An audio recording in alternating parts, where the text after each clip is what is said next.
FIFA world cup 2026 নিয়ে উত্তেজনাময় আয়োজন, আমাদের দেশ রূপান্তরের আয়োজন, দেশ রূপান্তর present striker, sponsored by Phoenix finance. Welcome করছি আমি তাসনিফা মোনা। উত্তেজনাময় আয়োজন এই জন্য বলছি কারণ একটার পর একটা কিন্তু এক্সাইটিং ম্যাচ হয়েই যাচ্ছে। সেই জাপান সুইডেন থেকে শুরু করে এখন পর্যন্ত নেদারল্যান্ডসের ম্যাচ, স্পেনের ম্যাচ নিয়ে যদি কথা বলি, সব থেকে বেশি যেটা নিয়ে কথা বলতে হবে, যেটা নিয়ে আমরা ভীষণ এক্সাইটেড এবং অফ দ্য ক্যামেরা আমরা কথা বলছিলাম, সেটা হচ্ছে নরওয়ে ফ্রান্সের খেলাটি নিয়ে, যেখানে 1-4 গোলে বিজয় ছিনিয়ে এনেছে ফ্রান্স। আর ফ্রান্সের খেলা একেবারে শুরু থেকে শেষ পর্যন্ত দুর্দান্ত পারফরমেন্স। কোথায় ছিল না তারা? মিডফিল্ড থেকে শুরু করে তাদের দ্রুত পাসিং, তাদের হাই প্রেসিং খেলা, তাদের ফিনিশিং, সবকিছু মিলে দুর্দান্ত। ওসমান ডেম্বেলের যে হ্যাট্রিকটি ছিল সেটা নিয়ে তো কথা বলতেই হবে। পাশাপাশি এমবাপ্পে যে দুটি বল অ্যাসিস্ট করেছেন, তাতেও কিন্তু ফ্রান্স দলটি অনেকখানি এগিয়ে গেছে। কথা বলবো আজকে দুজন গেস্টের সঙ্গে। আজকে আমাদের সঙ্গে আছেন বাংলাদেশ জাতীয় ফুটবল দলে সাবেক ফুটবলার এবং ভীষণ ভীষণ এমন একজন স্ট্রাইকার, যেই স্ট্রাইকারকে আসলে মানুষ মনে রাখবে বাংলাদেশ আজীবন। আছেন আমাদের সঙ্গে ফুটবলার সাব্বির ভাই এবং সেই সঙ্গে আছেন বাংলাদেশের জনপ্রিয় কণ্ঠশিল্পী Tasnim Anika. Welcome to the show ভাইয়া, কেমন আছেন? আলহামদুলিল্লাহ, কেমন আছেন আনিকা? ভালো আছি, অনেকদিন পর দেখা হলো। হ্যাঁ, এবং ব্রাজিলের একেবারে জার্সি পরে এসেছে, মানে নো ডাউট যে ব্রাজিলের সাপোর্টার, আর কোনো কথা হবে না। সাব্বির ভাই, যদিও আপনি নিরপেক্ষ কথা বলবেন যেহেতু আপনি ফুটবলার, কিন্তু তারপরেও আমরা একটুখানি জানতেই চাই যে আপনি আসলে কোন দল সাপোর্ট করেন। অ্যাকচুয়ালি আমি ব্রাজিলের সাপোর্টার। আমরা যখন থেকে আসলে সাপোর্ট করি তখন 80s এ আগে, তো 80s এ আগে ব্রাজিল মানে পেলের জন্য হট ফেভারিট ছিল।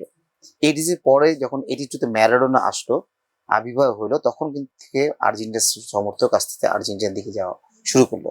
তো এইভাবেই কিন্তু আমাদের ব্রাজিল আর্জেন্টিনা ভাগাভাগি হয়েছে। আগের যারা ছিল তারা কিন্তু ম্যাক্সিমাম ব্রাজিল সাপোর্টার, আর নিউ জেনারেশন যখন আসতে শুরু করলো, ম্যারাডোনা খেলা দিকে আসছে, এরপরে মেসি খেলা দিকে তারা। ইভেন এখনকার যারা জেনারেশন এর পরে সবাই এখন রোনাল্ডোর অনেক বিগ ফ্যান, এবং ম্যাক্সিমাম দেখেছি সবাই পর্তুগাল সাপোর্ট করে বিকজ অফ রোনাল্ডো। ইনফ্যাক্ট আমার সোশ্যাল হ্যান্ডেলেও একজন বলেছে যে আপু, আপনাকে ব্রাজিলের জার্সি পরা দেখলাম, আপনাকে পর্তুগালের জার্সি পরলে আরো বেশি ভালো। কিন্তু খেলা নিয়ে যদি কথা বলি, নরওয়ে ফ্রান্সের খেলাটি নিয়ে ভাই আমি ভীষণ এক্সাইটেড। এখানে ফ্রান্স কি দুর্দান্ত খেলেছে, ওসমান ডেম্বেলের কি চমৎকার হ্যাট্রিক ছিল 7, 20 এবং 32 মিনিটে। এটা নিয়ে আপনি? স্বাভাবিক, আমি এক্সপেক্টেশন ছিল যে ফ্রান্সের হয়ে মানে এমবাপ্পে গোল করবে, কারণ যেহেতু তার অলমোস্ট 4টা গোল হয়ে গেছে। এই ম্যাচে তার ইচ্ছা ছিল যে তার গোল করা, সে চেষ্টাও করেছে, বাট ভাগ্যে তার হয় নাই। তা আমি মনে করি যে কালকের যে ম্যাচটা ছিল, নরওয়ের 11কেই বসায় রাখা হয়েছে, যা তারা কিন্তু প্রেডিকশন করেছে তাদের সাথে আইভরি কোস্টের খেলা হচ্ছে, ঠিক আছে? তো সেহেতু তারা নির্ধারণ করেছে তাদের সাথে আমাদের খেলা খেলতে হবে। তো সেই জন্যই তারা কিন্তু বেস্ট 11 নামিয়ে দিয়েছে, এবং আমার খেলাটা কিন্তু দুর্দান্ত লেগেছে, দুর্দান্ত পারফরমেন্স করেছে মানে ফ্রান্স। এবং আমার দেখা মতে এই ওয়ার্ল্ড কাপের সবচেয়ে টপ পারফরমেন্সে আছে ফ্রান্স কিন্তু, এবং খেলে তাদের প্রমাণ করেছে তারা অনেক স্ট্রং টিম। এবং আরেকটা জিনিস দেখেছি যে তারা যে ডেম্বেলে যে 3টা গোল করেছে, অসাধারণ গোল করেছে, নো ডাউট অ্যাবাউট ইট। এবং লাস্টে যে কর্নার দিকে 2টা বাম পা দিয়ে যে সুইং করে গোল করেছে, মেসি ম্যাক্সিমাম এরকম ধরনের গোল করে অভ্যস্ত তার। এবং আমি দেখেছি যে একটা গোল পরে নরওয়ে গোল দিল, হ্যাঁ, পরে আবার ডেম্বেলে গোল দিল। তো দেখা যায় নরওয়ে যখন কামব্যাক করলো, আমি ম্যাচটা দেখেছি, ম্যাচটা দুর্দান্ত আপ এন্ড ডাউন করে খেলা হয়েছে, এবং তারা কিন্তু নরওয়ে চান্স পেয়েছে 4টা পেনাল্টি সহকারে। 4টা যদি গোল হতো, আর অলরেডি 3টা গোল কিন্তু ফ্রান্স অলরেডি করেছে, আর 2টা গোল কিন্তু ওপেন নেট তারা মিস করেছে, গোলকিপারের সাথে ক্ল্যাশ হয়ে গোল করতে পারে নাই। এটা যদি হইতো, রেজাল্ট হইতো 5-4। তো সেখান থেকে খেলা যদিও 4-1 হয়েছে, হ্যাঁ, তো এটা 5-4 হতে পারে। না, সবাই বলছে যে এখানে ফ্রান্সের পারফরমেন্সটা চ্যাম্পিয়ন ছিল পারফরমেন্স ছিল, তারা ভীষণ কনফিডেন্ট এন্ড ক্লিনিক্যাল ছিল। অপরদিকে নরওয়ে কিন্তু তাদের চেষ্টার কোনো ত্রুটি করেনি, কিন্তু তারপরেও কোথাও গিয়ে কি আসলে নরওয়ে এত ভালো দল হবার পরেও কি মনে হয় যে ফ্রান্সের কাছে একেবারে নিয়ে গেল? আমি যদি বলি ইন ম্যাচ রিডিং, গোল অনেক সময় হয়ে যায়, অনেক ভালো টিম গোল খেয়ে ফেলে, এটা ব্যাপার না। কিন্তু আপনি যদি ওভারঅল ম্যাচ দেখেন, তাহলে ম্যাচ কিন্তু ওভারঅল কম্পিটিশন ছিল, আপ এন্ড ডাউন খেলা হচ্ছিল, এবং নরওয়ে কিন্তু বারবার কিন্তু সিলি মিস্টেক করতেছিল, এবং তারা কিন্তু নরওয়ে কিন্তু দুর্দান্ত খেলেছে, এবং তারা কিন্তু খুব, আমার কাছে মনে হয় ম্যাচটা খুব সিরিয়াস ভেবে নিয়েছে তা না, ক্যাজুয়ালি খেলছে। আমি অ্যাজ এ প্লেয়ার হিসেবে বলছি, বাট তারা কিন্তু অপরচুনিটি অনেক পেয়েছে, সেই হিসাবে আমি বলবো কাজে লাগাতে পারে না। এটা কি কোনো সামহাও এই কারণে যে ফ্রান্স আসলে অনেক আক্রমণাত্মক ভাবে খেলেছে, একই সঙ্গে ওদের ডিফেন্স নিয়ে যদি কথা বলি, মিডফিল্ড নিয়ে কথা বলি, দুটাই একেবারে দুর্দান্ত ছিল। নরওয়ে আসলে সেইভাবে ধোপে টিকতে পারেনি তাদের। না, ফ্রান্স তো এক্স্যাক্টলি কমপ্লিট একটা টিম। আপনার ডিফেন্স থেকে মিডফিল্ড থেকে স্ট্রাইক সবচেয়ে বেস্ট টিম আমি মনে করি, যে অ্যাজ পার পারফরমেন্স। হ্যাঁ, তো সেই অনুযায়ী তারা কিন্তু তাদের যোগ্যতা প্রমাণ করেছে কালকে নরওয়ের সাথে খেলায়। হ্যাঁ, তো আমি মনে করি যে ফ্রান্সকে আমরা একটা ভালো জায়গায় দেখতে চাই। আমার কাছে মনে হয় যে ফ্রান্স একটা ভালো জায়গায় যাবে, তাদের তাদের পারফরমেন্সের আমার ডিমান্ড করে। বলা যেতেই পারে আমাদের বাংলাদেশে যদিও আর্জেন্টিনা ব্রাজিলিয়ান ফ্যান অনেক অনেক বেশি, তারপরেও যারা কম সংখ্যক পর্তুগাল কিংবা ফ্রান্সের ফ্যান রয়েছে তারা আসলে আশাবাদী হতেই পারে ফ্রান্সের এত চমৎকার পারফরমেন্সের পরে। আনিকা, তুমি কি বলবে? তুমি গান গাও এবং ওয়ার্ল্ড কাপ এলে আসলে আমি দেখেছি সিঙ্গারদের মধ্যে যারা যাদের মানে পাওয়ার ভয়েস, যারা তারা একটু ওয়ার্ল্ড কাপ নিয়ে গান টান গাইতে চায়। হ্যাঁ, আর এখানে তো আসলে অনেক তারকা খেলোয়াড়ের নামটা চলে আসে। এমবাপ্পের খেলা তোমার কেমন লাগে? অনেক ভালো লাগে। আমার কাছে মনে হয় যে ইউজুয়ালি আমরা এই জেনারেশন, আমরা ব্রাজিল করি বা আর্জেন্টিনা করি, যেটাই করি না কেন, আমরা সচরাচর মেসির খেলা অনেক পছন্দ করি, আমরা রোনাল্ডোর খেলা অনেক পছন্দ করি, আমরা অবশ্যই নেইমারের খেলা অনেক পছন্দ করি। ঠিক তেমনই একটা তারকা প্লেয়ার আমি বলবো যে এমবাপ্পে, এবং সেও তার জায়গা করে নিচ্ছে, একের পর এক সেও গোল দিয়ে যাচ্ছে, এবং প্রায় কিন্তু মেসির কাছাকাছি আছে হ্যাঁ গোলের ক্ষেত্রে, গোল কাউন্টারের ক্ষেত্রে। সো আমি বলবো যে হি ইজ প্লেইং ওয়েল, এবং আমার মনে হয় নেক্সট ওয়ার্ল্ড কাপ পর্যন্ত যেতে যেতে সেও হয়তো মেসির জায়গাটা অলমোস্ট নিয়ে ফেলতে পারে, বলা যেতেই পারে। যাই হোক, আমরা আশাবাদী। সাব্বির ভাইয়ের কাছে একটুখানি ফিরি যে নরওয়ে ফ্রান্সের পরে আমি আরেকটু পেছনের দিকে যেতে চাই, আপনার সঙ্গে যে বিষয়টা নিয়ে কথা বলতে চাই। এশিয়ার একটি দল জাপান, যেটা নিয়ে আমরা যদিও একটু তুলনামূলক, আমার কেন জানি মনে হয় কথা কম বলি, একটু বেশি বলা উচিত, তাই না? আমরা যেমন এশিয়ার একটা কান্ট্রি, তো আমাদের অনেক প্রাউড ফিল করা উচিত জাপান এত ভালো একটা দল, এত ভালো খেলছে। এবং স্ট্যাটিস্টিক্যালি যদি ওইভাবে দেখি 2019-এর পরে সেইভাবে কিন্তু কোনো ইউরোপিয়ান দল আসলে জাপানকে ভাবে হারাতে পারেনি। আর জাপান থেকেও কিন্তু একটা প্রেডিকশন দেওয়া হয়েছে, একটা আভাস দেওয়া হচ্ছে যে 2050 সালে তারা আসলে ফিফা ওয়ার্ল্ড কাপ নিজেদের দেশে নিয়ে যেতে চায়। ওই ধরনের একটা টেন্ডেন্সি কিন্তু তাদের মধ্যে রয়েছে। সো স্বভাবতই বুঝতে হবে ইট ইজ জাপান, আর ওরা যে কথাটা বলে সেটা আসলে ভেবে চিন্তেই কথা বলে। ওদের খেলা কি তাই বলছে? না, ওরা যে কথা বলছে ওরা ক্যালকুলেশন করে বলছে যে একটা পর্যায়ে তারা এই পর্যায়ে পৌঁছাবে, তারা একটা টার্গেট দিয়েছে যে 2050 সালে তারা চ্যাম্পিয়ন হওয়ার সম্ভাবনা তারা ধারণা করছে। তো আমি বলবো যে এশিয়ার যতগুলি টিম আছে তার ভিতরে Japan one of the best team, এবং তারপরে কোরিয়া আছে। তো যাই হোক, কোরিয়ার পারফরমেন্স এবার অনেক ভালো ছিল। তা আমি বলবো যে জাপানের সাথে যে রাউন্ড অফ 32-তে খেলা হবে সেটা ব্রাজিলের সাথে পড়ছে, এটা কিন্তু খুব টাফ ম্যাচ, এটা আসলে খুব টাফ জাপানের ম্যাচ, জন্য। এবং আমরা একটু বেশ টেনশনে আমরা আছি। আমরা যেহেতু আমরা এশিয়ান দলকে তো অবশ্যই সাপোর্ট করব ডেফিনেটলি। তো এটা আলাদা একটা ব্যাপার।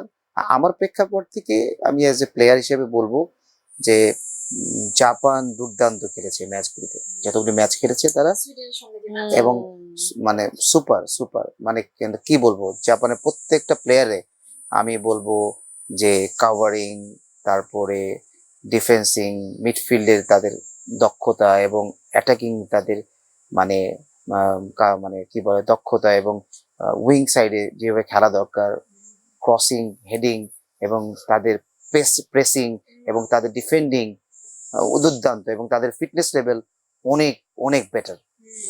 এবং আমি মনে করি যে মানে ইউরোপিয়ান কোনো টিমের চেয়ে কম না। আচ্ছা, আনিকা, তোমার কাছে জানতে চাই যে নেক্সট তোমার রাউন্ড 32 তে যে আর্জেন্টিনার সঙ্গে কেপ ভার্দে নতুন যে দলটা এবার এসেছে, যার নামটা আমরা শুনছি, ইনফ্যাক্ট দেশটার নামটাও বোধহয় আমরা আগে শুনিনি, কখনো জানতাম না, খুব ভালো খেলছে তারা, তার সঙ্গে খেলা পড়েছে। অন্যদিকে জাপানের সঙ্গে ব্রাজিলের খেলা Yes. পড়েছে।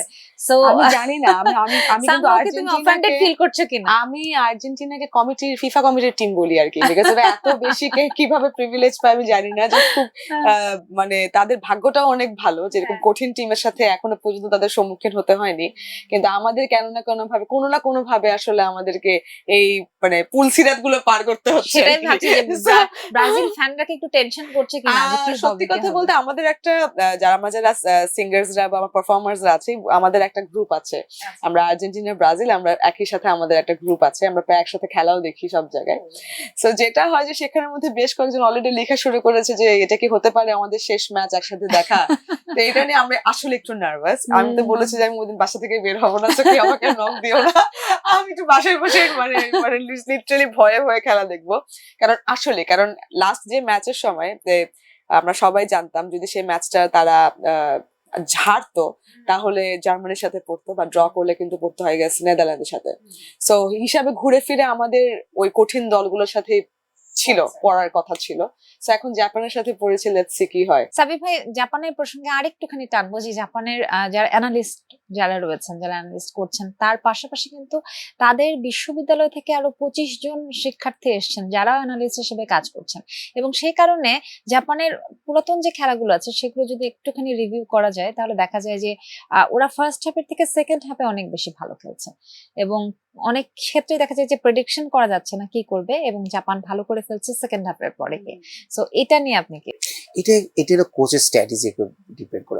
একটা প্লেয়ারকে, একটা টিমকে তারা রিড করে। ধরুন এক্সাম্পল, একটা ম্যাচে ব্রাজিলকে দেখেছে তারা, আগের ম্যাচ দেখেছে, সেই ম্যাচ রিডিং এবং তার যখন সে ওই দিনই খেলবে তখন স্টার্টিং এ তার দেখে যে তাদের স্ট্রেংথটা কি হবে, তারা কিভাবে খেলছে, সেই অনুযায়ী কিন্তু কোচ প্রথম হাফে একরকম চিন্তা ভাবনা করে, হয়তো বা আমরা এখন হাইড্রেশন ব্রেক পাই, তো হাইড্রেশন ব্রেকের আগে একটা প্ল্যান করে তারা নামিয়েছে, হাইড্রেশন ব্রেকের পরে তারা কি প্রবলেম করছে সেই প্ল্যানের অনুযায়ী সে কিন্তু তারা ওই বুদ্ধিটা দিচ্ছে যে এই স্ট্র্যাটেজি ইউজ মানে করছে, বিপক্ষের দলের টিমের পারফরম্যান্স অনুযায়ী চেঞ্জেস হচ্ছে দিচ্ছে, এবং এরপর হাফ টাইমের পরে তারা কি করবে ওইভাবে দিচ্ছে। তা আমার কাছে মনে হয় যে স্ট্র্যাটেজি জাপান নিয়েছে যে সেকেন্ড হাফে সবাই অনেক কিন্তু একটু দুর্বল হয়ে যায়, তো ওই জায়গাটা তারা প্রেস করার জন্য চিন্তা করছে, তো কোচ ওই ধরনের একটা চিন্তা ভাবনা করছে। তা আমি বলবো ব্রাজিল ওয়ার্ল্ডের এমন একটা টিম, এরা যদি দুর্বল টিমও হয় এরা কোনো সুপিরিয়র টিমকে কেয়ার করে না, এরা স্বাভাবিক খেলা খেলে। আমি দেখছি তাদের ভিতরে নার্ভাসনেসটা নাই, যে আমরা গোল খেয়ে গেছি দুইটা বা একটা গোল খেয়ে গেছে, আমি এখন কিভাবে দেখবেন খুব তাড়াহুড়ো করে বা কিছু করে, তার নাই। তারা সুন্দর করে স্বচ্ছ ফুটবল খেলবে এবং তারা চেষ্টা করবে একদম লাস্ট মিনিট পর্যন্ত তারা চেষ্টা করবে যে রেজাল্ট এনে দেওয়ার জন্য। আগে যে জয়টা ব্রাজিল ছিনিয়ে এনেছিল আগের ম্যাচটাতে, সামনে যেটা নিয়ে টেনশন করা হচ্ছে জাপানের ম্যাচের সঙ্গে খেলতে গিয়ে তাদের আসলে কি হবে, কিন্তু আপনি একটা আশার বাণী দিলেন যে ব্রাজিলের প্লেয়াররা আসলে টেনশন করে না গোল খেয়ে গেলে। তো আপনার কি মনে হয় যে যে ছন্দে তারা ওই খেলাটা খেলেছে, যদি ওই ছন্দটাও এখানে কন্টিনিউ করে তাহলেও আসলে ব্রাজিলের জিতে যাওয়ার সম্ভাবনা? ওই ছন্দটা এক একটা টিমের সাথে এক এক রকম স্ট্র্যাটেজি নিয়ে খেলে, অবস্থান বুঝে তারা কিন্তু ব্যবস্থা নেয়। হ্যাঁ, দেখবেন কোনো সময় টিম গুছায় খেলছে, নিচের দিকে খেলছে টিমকে আপ করার জন্য, আবার কোনো সময় দেখা যায় যে অ্যাটাক করছে মিডফিল্ড থেকে স্ট্রাইকিং জোনটা তারা গ্যাপ ক্রিয়েট করার জন্য তারা কি করছে, আবার কি করে তারা নিচে চলে আসে। তো এইটা তারা কিন্তু গেম প্ল্যান করে যে মাঠের ভিতরে কার কার কি পজিশন আছে সেটা অনুযায়ী কিন্তু তারা কিন্তু রিড করে এবং তারা স্পেস ক্রিয়েট করে। তো এটা কিন্তু খেলা একটা স্ট্র্যাটেজি, যেমন আমি ফুটবলার আমি বুঝি বিষয়টা। তা আমার কাছে মনে হয় যে তারা তো নিশ্চয়ই কোনো একটা প্ল্যান নিবে, প্ল্যান করে খেলবে, তারা তো ডেফিনেটলি 4-2-1-3 সিস্টেম খেলে, আবার 4-3-3 খেলে। এখন যদি নেইমারকে তারা ইউটিলাইজ করতে হয়, আমি যা দেখলাম নেইমারে যে ওই দিন নামিয়েছে তার fitness level not up to the mark still, এবং আমি মনে করি যে 4-3-3 যখন খেলবে দেখা যায় যে নেইমারকে প্রথম হাফে নাও পারে, এবং 4-3-3 খেলে তারা কিন্তু জাপানকে রিড করবে। এমন হতে পারে যে যদি গোল বেড়ে যায় তা ঠিক আছে, আর যদি মনে হয় গোল না হবে সেকেন্ড হাফে তার স্ট্র্যাটেজি চেঞ্জ করতে পারে, নেইমারকে ওই পজিশনটা যেমন 4-3-2 বা 4-3-3 এবং এখানে 4-2-1 যে হবে, এই 1 পজিশনটা নেইমারকে খেলাবে। তাহলে হবে কি উইং এবং স্ট্রাইকার এই তিনটা প্লেয়ারকে নেইমার এখান থেকে বল যে কোনো পাসিং করে বলগুলি ক্রিয়েট করে, মানে গোল ক্রিয়েট করার জন্য চেষ্টা করবে। এই ধরনের প্ল্যানও কোচ আঞ্চলিক যেতে পারে। আচ্ছা ভাইয়া, তো আপনার সময়কার সব থেকে অন্যতম বেস্ট স্ট্রাইকার ছিলেন আপনি, সেই জায়গা থেকে আসলে বিশ্লেষণ তুমি কথাবার্তা বলবেন, কিন্তু একজন ফ্যান হিসেবে, সিঙ্গার হিসেবে আনিকার কাছে আমার জানতে চাওয়া যে ওই যে শেষ 10 মিনিটের কথাটা ভাইয়া বললেন, নেইমারের নেমে আসাটা, যখন আসলে পুরো স্টেডিয়াম জুড়ে সবাই দাঁড়িয়ে গেল, আমরা যখন খেলা দেখছিলাম একসাথে, হ্যাঁ আমরা যখন নেইমার নেমেছে, বিষয়টা আসলে অনেক ইমোশনাল। আমার বলতে অনেক খারাপ হ্যাঁ, লাগে যে হ্যাঁ। নেইমার আসলে এখনো ওই লেভেলের ফিট না, রাইট। কিন্তু তারপরেও আসলে নেইমারকে কিভাবে দেখতে চাও পরবর্তী ম্যাচে? অবশ্যই আমি চাই যে নেইমার গোল করুক, এটা আমি বলবো না, শুধু আমি না, সব ব্রাজিলিয়ান যারা ফ্যান্সরা আছে তারা সবাই চাই যে নেইমারকে আমরা গোল করতে দেখবো, কারণ সে অনেক 3 বছর পর সে খেলতে নামছে তার ইনজুরি নিয়ে। সো একটা প্লেয়ারের কতটুকু মনোবল থাকলে সে এই ফিটনেস নিয়ে সে এখন মাঠে নামছে, তার দেশের জন্য খেলবে, তার সেই কাপের জন্য খেলবে। সো আমি বলবো যে আমরা সবাই চাই যে নেইমার গোল করুক, আমরা সেটা দেখতে চাই, এই মুহূর্তটা আমরা সবাই এনজয় করতে চাই। কারণ নেইমারের ফ্যান তো আমরা সবাই আলটিমেটলি, যে দলেরই সাপোর্টার হই না কেন, মানে আমরা যদি এমবাপ্পের কথা বলি, মেসি, রোনালদো, নেইমারের কথা বলি, ডেফিনেটলি। ইনফ্যাক্ট এখন আমার তো মনে হচ্ছে যে হাল্যান্ডের ফ্যান অনেক বেশি বাড়ছে। সাবির ভাই কি বলেন? কারণ ও যে পরিমাণ ভালো হাল্যান্ড তো খেলছে, অনেকদিন যাবত ভালো খেলছে না এখন এবং বাড়ছে, সিরিজে আমি সেটা বলছি যে সিদের মধ্যে অনেক বেশি বাড়ছে। ডেফিনেটলি বাড়তেই পারে, বাড়ছে। স্বাভাবিক। ভিনিসিয়াস জুনিয়রের ফ্যান মানে অনেক বেশি এটা বাড়ছে। আমি পার্সোনালি ভিনির ফ্যান হয়েছি, ভিনি। বিকজ ভিনি এত বিউটিফুলি খেলছে, এবং নেইমার ছাড়া আমাদের দল ব্রাজিল, আমি তো বলছি আমাদের দল খুব ওন করে, সো নেইমার ছাড়া কিন্তু আমরা এতগুলো খেলা খুব হ্যাঁ। সুন্দর করে এখন আমরা ডিপেন্ড করতে হুম, ভিনির উপরে। Yes, ভিনির এখন উপর আমরা depend আসলে করছি। অনেকটুকু ডিপেন্ড করছি True, ভিনির উপরে। একদমই। আচ্ছা, এখন একটুখানি বের হয়ে এসে রিসেন্ট যে ম্যাচগুলো হচ্ছে সেগুলো নিয়ে একটুখানি কথা বলতে চাই। যেমন রিসেন্টলি উরুগুয়ে স্পেনের একটা ম্যাচ হয়ে গেল এবং সেখানে স্পেন 1 গোল করে জিতেছে, উরুগুয়ে 0। যথারীতি স্পেন বরাবরই একটা শক্তিশালী টিম এবং উরুগুয়ের বিপরীতে তারা ভালো খেলবে, এটা একটা প্রত্যাশা ছিলই। কিন্তু উরুগুয়ের পারফরমেন্স নিয়ে এখানে আপনি কি বলবেন? না, ডিজার্টেড। উরুগুয়েকে আমরা অন্যভাবে দেখি, ঐতিহ্যবাহী দল হিসেবে দেখি। কেপ ভার্দে অনেক ভালো পারফরমেন্স করেছে নতুন দল হিসেবে, তারা কিন্তু তার যোগ্যতা বলেই তারা গিয়েছে। স্পেন কিন্তু উরুগুয়েকে হারিয়ে 1 গোলে হারিয়ে তারা কিন্তু টপ লেভেলে গিয়েছে, মানে গ্রুপের টপে গিয়েছে, আর কেপ ভার্দে সেকেন্ড পজিশনে আছে। তো এখন এদের ইকুয়েশন স্পেনের সাথে কার ম্যাচ পড়বে এটা দেখতে হবে। আচ্ছা, কেপ ভার্দে একটা নতুন দল, বিশ্বকাপে এবারে বিশ্বকাপে একটা নতুন নাম, কিন্তু তারা বরাবরই শুরুর দিক থেকেই ভালো খেলে আসছে। আমরা জানি না রাউন্ড 32-তে যে আসলে মানে যদিও মানে এখন শুনছি 2টো ম্যাচের কথা আমরা বলেছি, একটা হচ্ছে জাপানের সঙ্গে ব্রাজিলের এবং আরেকটা হচ্ছে আর্জেন্টিনার সঙ্গে কেপ ভার্দের। সো এটা আসলে আমি জানি না, প্রশ্নটা আমার করা উচিত হবে কিনা। আর্জেন্টিনা শুধুমাত্র মেসি না, আর্জেন্টিনা পুরো দলটাই আসলে তারকা নির্ভর একটা দল, সেটা আমরা সবসময় বলে থাকি। সেই জায়গায় আসলে সামহাও কি কোথাও মনে হচ্ছে যে আর্জেন্টিনা খুব ভাগ্যবান? না, এটা ঠিক না, এটা ঠিক না। আমি বলি কেপ ভার্দে এইবার যে এসছে, আমরা যদিও কেপ ভার্দে নতুন দল, কিন্তু এদের ম্যাক্সিমাম প্লে ইউরোপে খেলে। আচ্ছা, এটা কিন্তু মানে পরিসংখ্যান করে দেখা যায়, এরা বিভিন্ন দেশে বিভিন্ন ক্লাবগুলো, প্রফেশনালি মানে খেলছে। ছোট করে দেখার কোনো না, উপায় কোনো নেই। দেখার কোনো উপায় নাই, উপায় নেই। এবং তারা যোগ্যতা নিয়ে কিন্তু তারা সেকেন্ড রাউন্ডে যাচ্ছে, 32 যাচ্ছে। তো সেই আপনি দলকে আপনি ছোট করে দেখার কোনো সুযোগ উপায় নেই। একদম আর আমার এখন কাছে তো মনে হয় আসলে ছোট দলগুলো অনেক হ্যাঁ, ভালো খেলছে। ভালো সুযোগ নেই খেলছে, কি জন্য? এক্স্যাক্টলি। আমি বলি ব্রাজিল, আর্জেন্টিনা, ফ্রান্স, যারা সম্ভাব্য, স্পেন যারা চ্যাম্পিয়ন হওয়ার সম্ভব দৌড়ে আগাচ্ছে, তারা কিন্তু কোনো দলকেই ছোট করে দেখার কিছু নাই। প্রত্যেক দলই কম্পিটিশন এবং তাকে জিতে কিন্তু তার পরের স্টেপে যেতে হবে, প্রমাণ করতে হচ্ছে প্রমাণ করতে নিজেকে। হবে। তো যেমন আমার কাছে জার্মানির যে খেলাটা হলো, এটা হ্যাঁ, কিন্তু আনপ্রেডিক্টেবল ছিল, যে unpredictable আমরা তো ছিল। জানতাম যে জার্মানি জিতবে, জিতবে। সেটাই। বাট এটা আসলে কোনোভাবেই মেনে নেওয়ার মতো না যে তারা হেরে হারছে। গেল। আলটিমেটলি প্রত্যেকটা এপিসোডে আমরা কিন্তু একটা কথায় সবাই মানে একমত হই, সেটা হচ্ছে যে 90 মিনিটস খেলতে হবে, খেলে প্রমাণ করতে হবে। শেষ মিনিটটা পর্যন্ত এবং যে আসলে লাস্ট এক্সট্রা 5 মিনিটসটা থাকে, True. লাস্ট কালকে আমরা দেখলাম যে এক্সট্রা 5 মিনিটসে হ্যাঁ, কিন্তু ফ্রান্স গোল করেছে, রাইট? হুম, হুম। সো এই এক্সট্রা 5 মিনিটস জিনিসটাও অনেক ক্রিটিক্যাল একটা মোমেন্ট যে ভীষণ। Anything can happen. Anything can happen any moment, মানে Right, ইনফ্যাক্ট right. সেকেন্ডেও অনেক কিছু হয়ে যেতে Right. পারে। সো এছাড়াও নিউজিল্যান্ড বেলজিয়ামের খেলা হয়ে গেছে, বেলজিয়াম অনেক বেলজিয়াম তো টপে আছে, টপে আছে। ইজিপ্ট সেকেন্ডে আছে। ভাই রাউন্ড 32 সন্নিকটে, এখনো পর্যন্ত প্রথম ধাপের খেলাগুলো শেষ হয়নি, বাট একদমই শেষের দিকে আছি আমরা।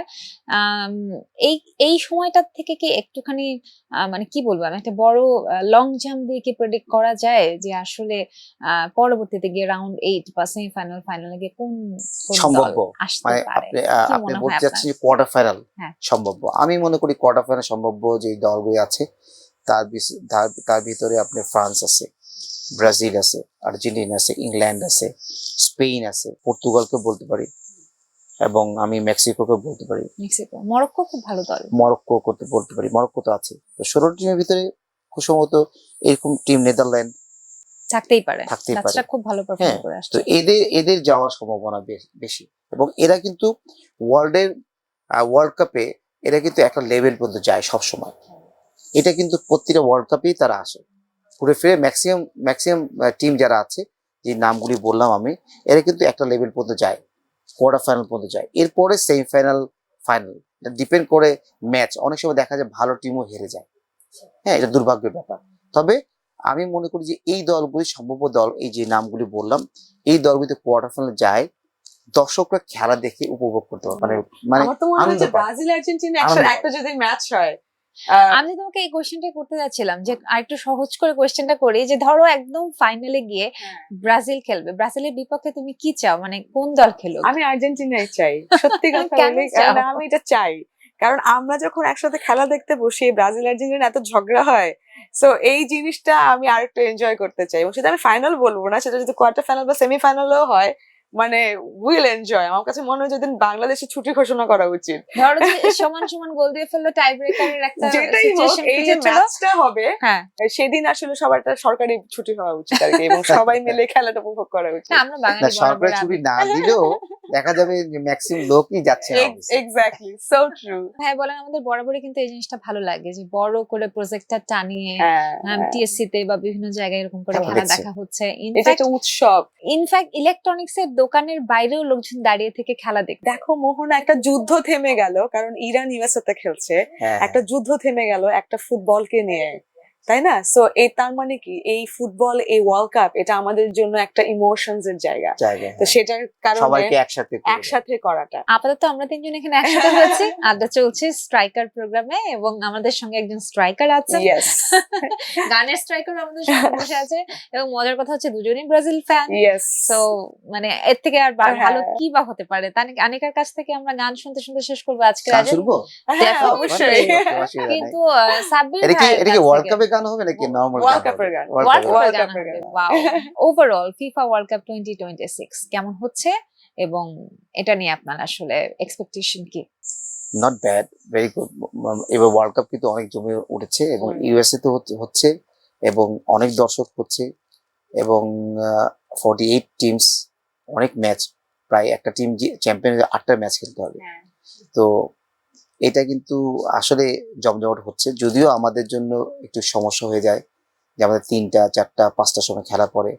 তো অনেক সময় 2টা 1টার সময় খুব ভালো খেলা থাকে, তো ওইটা খেলা দেখে একবারে 6টার সময় 7টার সময় দেখা আর্জেন্টিনা খেলা পড়েছে, ব্রাজিলের খেলা পড়েছে, এটা কিন্তু টাফ হয়ে যায়, অফিসে সত্যি থাকে, তাই, সত্যি এটা কিন্তু তাই। খুব ডিফিকাল্ট। আমার কাছে মনে হয় ওয়ার্ল্ড কাপটা ইউরোপে হলে সব জায়গাটা হ্যাঁ, কাভার এই করে। কভার করে। ট্রু, হ্যাঁ। True, true. তো আমার কাছে মনে হয় যে কষ্ট হলেও ওয়ার্ল্ড কাপ দেখছে মানুষ, সেটাই আনন্দের জিনিস। সেটাই সবচেয়ে বড় কথা। আলটিমেটলি কথা ওটাই, কষ্ট হলেও ওয়ার্ল্ড কাপ দেখছে সবাই, ওয়ার্ল্ড কাপ দেখছি আমরা। এতক্ষণ ধরে দেখছিলেন Desh Rupantor presence striker, sponsored by Phoenix Finance. Host Tasnuva Mohona ছিলাম আপনাদের সঙ্গে। আমাদের সঙ্গে বাংলাদেশ জাতীয় ফুটবল দলের সাবেক স্ট্রাইকার সাব্বির ভাই ছিলেন আমাদের সঙ্গে। এতক্ষণ ছিলেন তাসনিম আনিকার সঙ্গে। শিল্পী আনিকাকে আমরা পেয়েছি, পাওয়ার ভয়েসকে আমরা পেয়েছি। আমরা এই অনুষ্ঠানটাকে আরেকটু জমজমাট করতে চাই তার কণ্ঠে ওয়ার্ল্ড কাপের গান শুনতে শুনতে। Way way a way way way a way knew from the day you were born here in this place. You belong, you've been this brave all along. What broke you once Made you strong, die die, eco, dale alles, let's go, die die, eco, dale alles, let's go. Feel it, got everything you need it. You bring it like you mean it, just like you mean it. Dale, no olvida lo que vale. Juega como tú sabes, como tú sabes. Thank you.